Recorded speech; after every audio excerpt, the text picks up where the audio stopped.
کیا پتہ یہ تمہارے صبر کا آخری امتحان ہو، کیا پتہ اس امتحان کے بعد اللہ تم سے راضی ہو جائے، کیا پتہ تمہارا یہ صبر کرنا تمہیں تمہاری مراد تک پہنچا دے، کیا پتہ تمہاری ان عبادتوں کے بدلے تمہیں وہ مل جائے جو تم رات بھر مانگتے ہو، کیا پتہ اللہ کو تمہاری کوئی چھوٹی نیکی پسند آ جائے اور اس کے بدلے تمہاری دعاؤں پر کن کہہ دیا جائے۔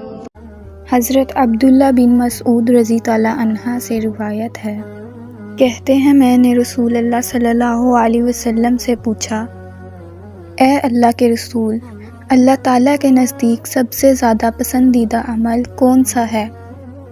اور ایک روایت میں یہ ہے کہ کون سا عمل اور کام سب سے بہتر ہے؟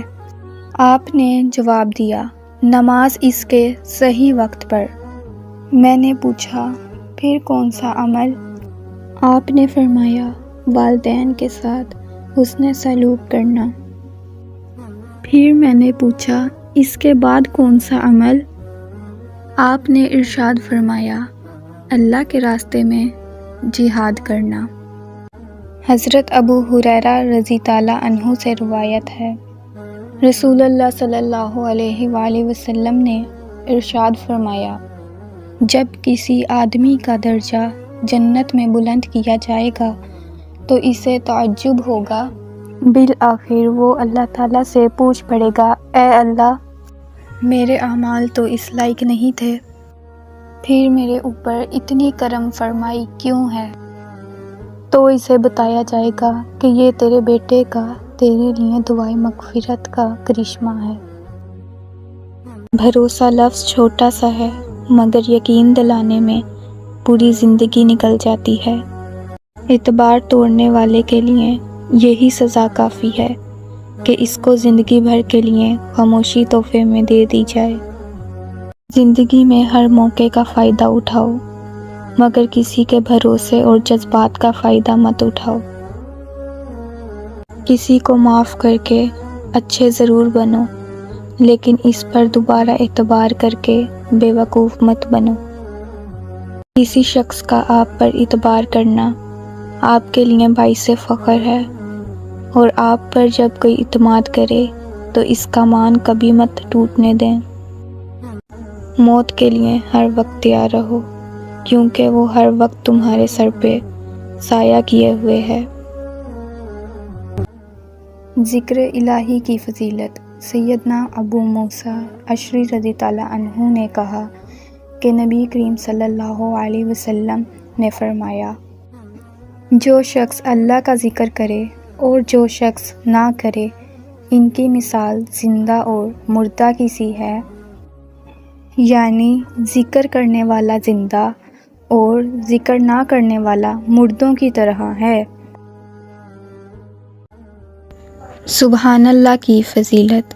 سیدنا ابو ہریرہ رضی اللہ عنہ سے روایت ہے کہ رسول اللہ صلی اللہ علیہ وسلم نے فرمایا، جس نے سبحان اللہ و بحمدہ ایک دن میں 100 مرتبہ پڑھا، اس کے تمام گناہ مٹا دیے جائیں گے، اگرچہ اس کے گناہ سمندر کے جھاگ کے برابر ہوں۔ استغفار کے لیے افضل ترین دعا کون سی ہے؟ سیدنا شداد بن اوس رضی اللہ عنہ سے روایت ہے کہ رسول اللہ صلی اللہ علیہ وسلم نے فرمایا، سب سے افضل استغفار یہ ہے۔ ترجمہ، اے اللہ، تو میرا مالک ہے، تیرے سوا کوئی سچا معبود نہیں، تو نے ہی مجھ کو پیدا کیا ہے، میں تیرا بندہ ہوں اور تیرے عہد اور وعدے پر جہاں تک مجھ سے ہو سکتا ہے قائم ہوں۔ میں نے جو برے کام کیے ہیں ان سے تیری پناہ چاہتا ہوں اور میں تیرے احسان اور اپنے گناہ کا اقرار کرتا ہوں، بس تو میری خطائیں معاف فرما دے، بے شک تیرے سوا کوئی گناہوں کا معاف فرمانے والا نہیں ہے۔ اور فرمایا، جس نے اس دعائے استغفار کو اس پر یقین کرتے ہوئے دن میں پڑھا اور اس روز وہ شام سے پہلے مر گیا تو وہ جنتی ہے، اور جس نے رات کو کامل یقین کے ساتھ پڑھا اور صبح ہونے سے پہلے مر گیا تو وہ بھی جنتی ہے۔ تہجد کی دعائیں اللہ نے بس کن کہنے کے لیے بنائی ہیں۔ ایسا کوئی زخم نہیں جس کی تہجد میں شفا نہیں۔ تہجد محبت کی عبادت ہے، تہجد ہر درد کی راحت ہے۔ ناممکن چیزیں بھی ممکن ہو جاتی ہیں جب بات تہجد پہ آتی ہے۔ تہجد عشق کی نماز ہے، تہجد بہت افضل عبادت ہے۔ اگر تمہاری دعائیں رد ہونی ہوتی تو تمہیں تہجد تک لایا ہی نہ جاتا۔ تم تہجد تک خود نہیں آتے بلکہ تہجد کو تم تک لایا جاتا ہے۔ تہجد کے وقت اللہ وہ دعائیں بھی سن لیتا ہے جسے دنیا ناممکن کا خطاب دے چکی ہوتی ہے۔ تہجد کی دعاؤں پر ان کی رحمت ہوتی ہے۔